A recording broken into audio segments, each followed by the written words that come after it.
Hello students, class 10 mathematics chapter 7 coordinate geometry. Students, coordinate geometry में बात करेंगे आज हम section formula. Students, section formula basically ऐसा है कि सपोज दैट आप आपके घर से मान लिया इस तरह से हमने एक फिगर ले लिया, या सिंपली हम आप मान लें कोई लाइन है इस तरह से। स्टूडेंट्स, क्या इस तरह से हमारे पास कोई लाइन है और ये ए और बी है। क्या ए और बी है।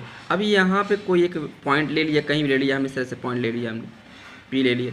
तो ये जो इसके जो कुछ पॉइंट होंगे, इसके कुछ पॉइंट होंगे ना स्टूडेंट्स। मान लीजिए इसके पॉइंट हमारे x1 y1 है, इसके पॉइंट हमारे x2 y2 है, और इसके पॉइंट मान लिया हमने x y जो इस लाइन को डिवाइड करती है।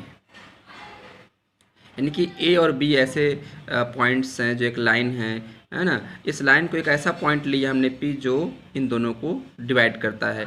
तो जो डिवाइड करता है वो कोई ना कोई रेशियो होगा, है ना। यहाँ की डिस्टेंस अलग होगी, यहाँ की डिस्टेंस अलग होगी, तो जो रेशियो है वो m1 और m2। अगर इसको हम सिंपली आप अपने लाइफ डे टू लाइफ से यूज करें, मान लीजिए ये आपका राकेश उसका श्याम का घर है, ये मोहन का घर है, और ये किसका घर मान लें बेटा, श्याम, राकेश, गणेश, है ना।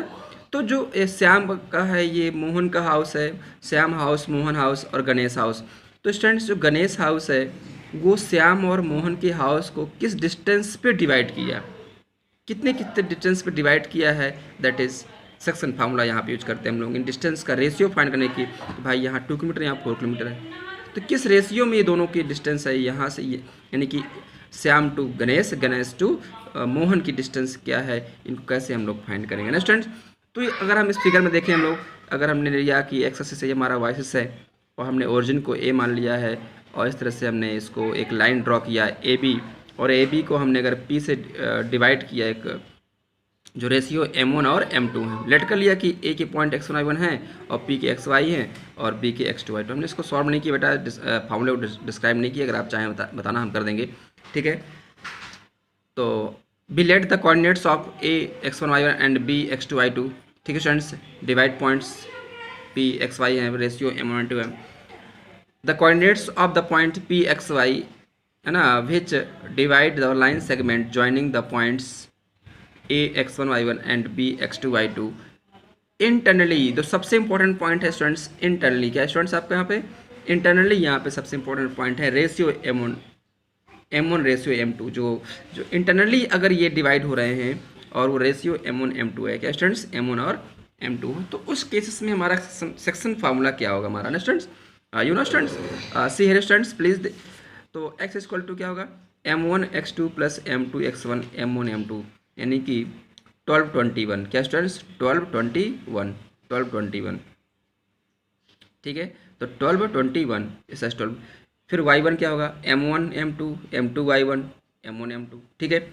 ये हमारे सेक्शन फार्मूला है। x की अगर वैल्यू फाइंड करना है तो ये लगाएंगे, y की फाइंड करना है तो ये यूज करेंगे हम लोग, ठीक है। ये x y कौन से हमारे, जो ये p है ना, ये इस p के पॉइंट्स निकालने होता है, डिवाइड पॉइंट, दैट इज ये p x y क्या है, दैट इज डिवाइड पॉइंट्स है ना। और ए बी क्या है स्टूडेंट, ज्वाइनिंग पॉइंट, ध्यान लेना। अगर ज्वाइनिंग पॉइंट्स कहा तो मतलब ए के और बी के पॉइंट है, यानी से x1 और y1 के पॉइंट होंगे। अगर डिवाइड पॉइंट्स कहा that is P X Y, और रेशियो तो आप समझते हैं m1 और m2। अगर हमें रेशियो फाइंड करना है स्टूडेंट्स, तो m1 upon m2 equal to x minus x1 upon x2 minus x। अगर सेम अगर हमें y पे करना है तो m1 upon m2 equal to y minus y1 upon y2 minus Y. Okay students, तो इस तरीके से एक सेक्शन फार्मूला, आपको ये इंपॉर्टेंट पॉइंट्स हैं, एक ये और ये रेशियो निकालने का तरीका है, वो हम बाद में एक एग्जांपल लेके सॉल्व करेंगे।